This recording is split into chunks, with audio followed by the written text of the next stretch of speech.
man. What's happening, everybody? Welcome back to Anthony's Takes. This is a movie review of Ant-Man and the Wasp. We are here with Ray LaQuinn.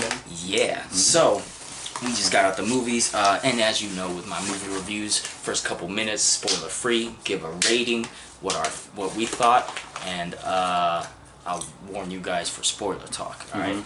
So going into this, I saw a couple reviews from a couple other critics saying this is the best Marvel sequel. I can highly argue that point because I still think, although this movie was good, Ant-Man and the Wasp, they did a good job. He read my mind. Winter Soldier was definitely, and just off of the main fact of Winter Soldier being that huge plot twist where S.H.I.E.L.D. was actually secretly Hydra. There was Hydra moles in S.H.I.E.L.D. and S.H.I.E.L.D. crashed, burning to the ground. And still to this day in the MCU, they still don't exist. It's disbanded and everything. Nick Fury's in hiding or whatever. And yeah, so it feels like everyone's hiding nowadays. Oh yeah, definitely because of what happened in Civil War. So it's pretty much not a spoiler. You've seen the trailers, you know. Scott Lang, he's on house arrest because of his involvement in Germany, which is you know, got him cut off. Even well, that's actually a spoiler. Yeah, so it's got him cut off from the world. That's just, and that explains why he wasn't involved in Infinity War. But however, there's a twist at the end. Oh yeah. Oh yeah. So definitely, highly recommend you guys go see this movie. Me too. I tried to pop in the first Ant-Man to refresh my memory about everything of the quantum realm that there was in the first one, and yeah, I fell asleep though. So that was my fault. I put it on real late, like around midnight, and I fell asleep. So yeah, this movie was pretty damn good. It was a pretty good sequel. A lot more involvement in the streets of San Francisco. Oh yeah, that's my favorite part. More than the first one. It was like shot on location at a lot of tourist locations that are very, you know, famous. That what makes San Francisco famous. You know? Yeah, they stopped by a lot of landmarks too. Oh yeah, so I'm pretty biased by like whenever a movie that is shot in my city, my hometown, like, okay, that movie is automatically getting over an 8. Yeah, over an 8, and then now this is, you know, it's basically a Marvel movie, which makes it even better. So much better. Oh yeah. That was entertaining though, from beginning to end. Oh yeah, and the way they put to use the landmarks in San Francisco. You got Lombard Street, Coit Tower, Pier 39, which Alcatraz. is somewhere I'm always going. You know, Fisherman's Wharf too. That was great. That was great. They highlighted Transamerica Pyramid too. Yeah, there we go. So I would have to give this movie a 9.5 out of 10. Ooh, that's very nice. For a sequel that pretty much, it lived up to the first one and pretty much even surpassed it, and just by the deep story rooted behind the villain. Oh yeah. Which, you know, it was Ghost. Yeah, that's the villain's name is Ghost. Yeah, and you know, the trailers give off this vibe as if, you know, it was gonna be just another kill off, like how the first Ant-Man had the Yellow Jacket. You know, but this one, you know, pretty intertwined with all the characters. Pretty good. So we'll talk about that more. Spoilers. What was your rating, bro? Me, 9.5 is pretty good. I'll give it. We're doing points. Yeah. A point system. Yeah. I'll go one up on you. 9.6. Only because I didn't have to rewatch the first one. Yeah. I feel like this sequel doesn't even require anyone to watch the first one. True. Because they touch base on a little backstory too. So I think that's what it is, and the bias about being in the Bay Area, San Francisco. That one's good. Yeah. They had a lot of comedy parts. Like I laughed a lot. Paul Rudd, T.I., he's back. Michael Pena. Dude, I think he's such a great addition to this especially movie. When if you've seen the first one, you know what we're talking about, where like he's telling his story and everybody's talking like him as he's telling his story. So he had a couple more good ones in him to tell a story. Oh yeah, they highlighted every single character to their strengths. Yeah. You know, and their personality. So that's what it did it for me. Like, you don't even have to watch the first movie to enjoy it. So it's probably for everybody. Yeah. So with that being said, you got our ratings. Good movie. Go see it. It is excellent. Now let's talk spoilers. Oh, let's go. If you haven't seen it, turn this off. Go see it. Take your mama, take your kids, take your wife, take your side chick, take whoever you want. Get some popcorn. Don't Yeah, get a small. Get a large. leftover popcorn. You're gonna regret it. I bet you. It's worth the $2 more. So this movie starts off. He's on house arrest, like we said earlier, and yeah, being on house arrest. You know, the FBI. I forgot that actor's name, but the dude who was always kept barging in Scott's house. That one Asian dude. He's from the Randall. Office. I know he's from the Office. His name's Randall something. He was in the Office with Steve Carell. Oh yeah. That's true. Yep. That's where I recognize him from. So yeah, he did a really good job as an FBI agent that was constantly hounding Scott. And there were times where he was able to manipulate the ankle bracelet and you know, put it on the big ant that was on there, and then you know he would make it home just in time. You know, it's just so, because he was literally days of being off of house arrest, 2 years. So he was on his last day, and then the FBI agent was really trying to bust his ass, like, and give him 20 years in prison for violating his fucking house arrest, parole, or whatever. So hey man, you know, is it recording? Yeah. Oh, yeah. I was like, wow, hella small. Yeah. So yeah. So we got that going, and you know, his daughter's a little bit older, and we come across Goliath, played by Lawrence Fishburne, and aka Ben Foster. And you know, I was looking forward to trying to. Hopefully, they would give a flashback of when him and Michael Douglas were younger, working together. But we didn't get that. But you know, you still got the sense of how they worked together. But then they ended up breaking up because Goliath couldn't take, you know, Hank Pym's ego or whatever that they were fighting over. He has a big role in that movie too. Oh yeah, definitely. The plot twist of he definitely is helping out Ghost, the villain, because she's literally like about to die because of the explosion she was in, while her father was working for Ben Foster and trying to replicate the work that he and Hank Pym were trying to work on.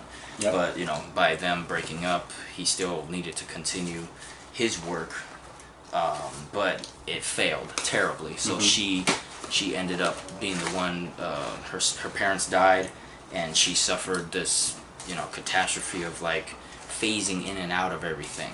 And the older she got, the worse her condition got, and now she's literally about to die. So, and she has only like a month to live or something.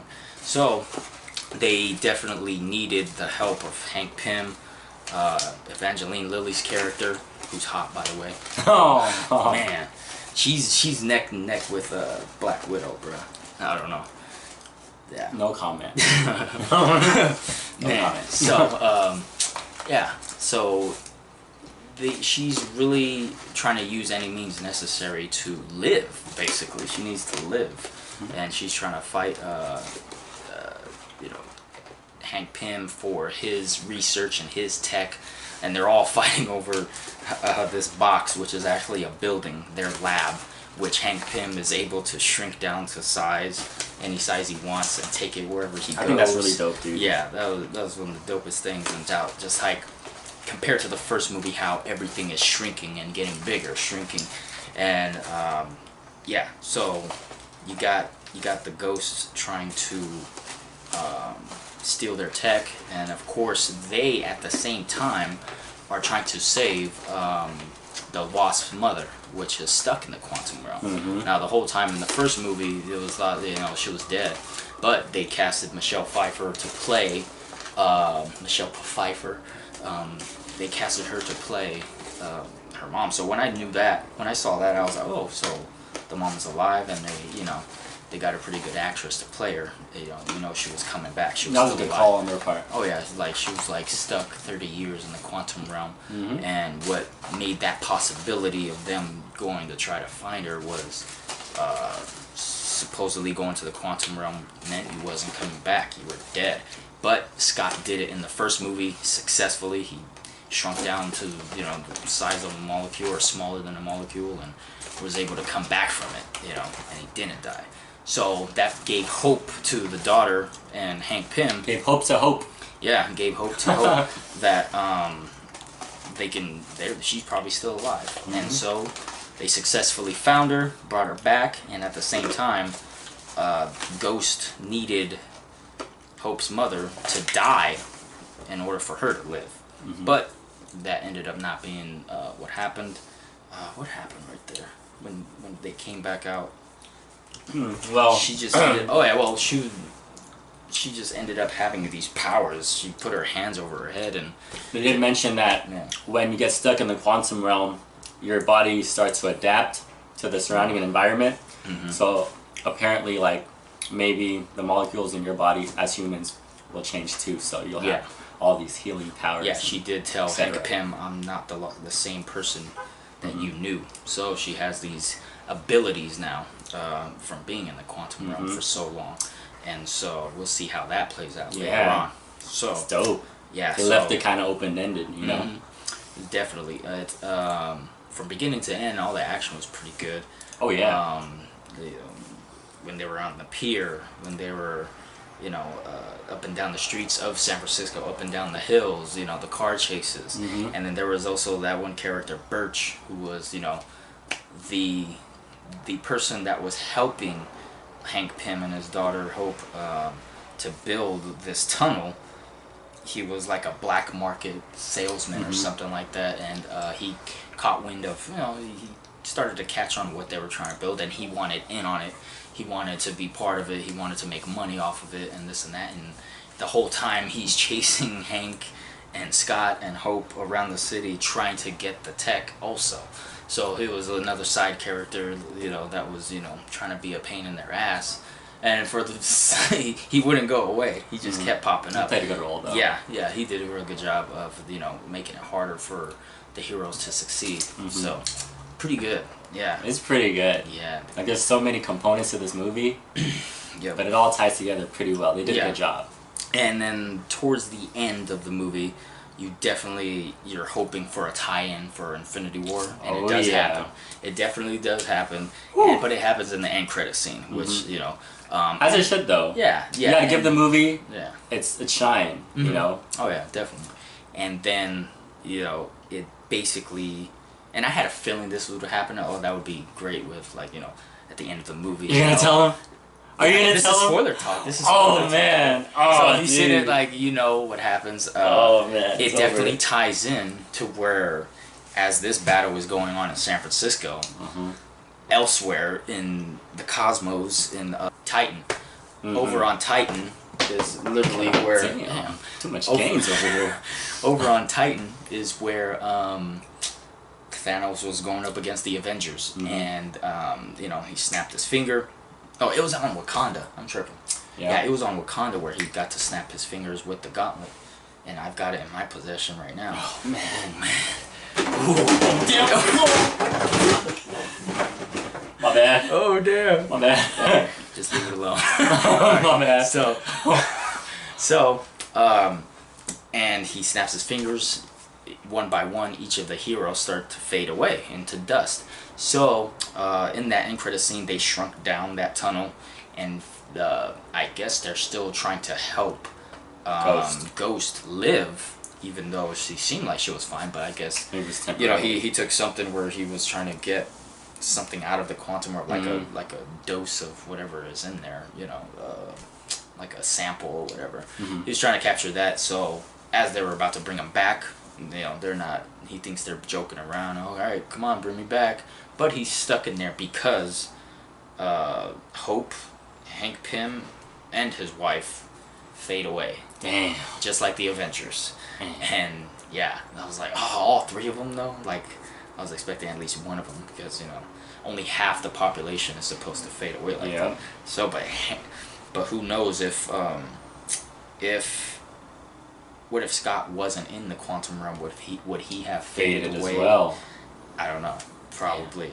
But knowing him though, he'll find a way out. Yeah. Or he's gonna somehow, some way find a way into the Soul Stone from the quantum realm. Yeah, that'll be some weird if that ties in somehow. Because there's these theories that when everybody faded away, they're stuck in the Soul Stone, which is in the gauntlet.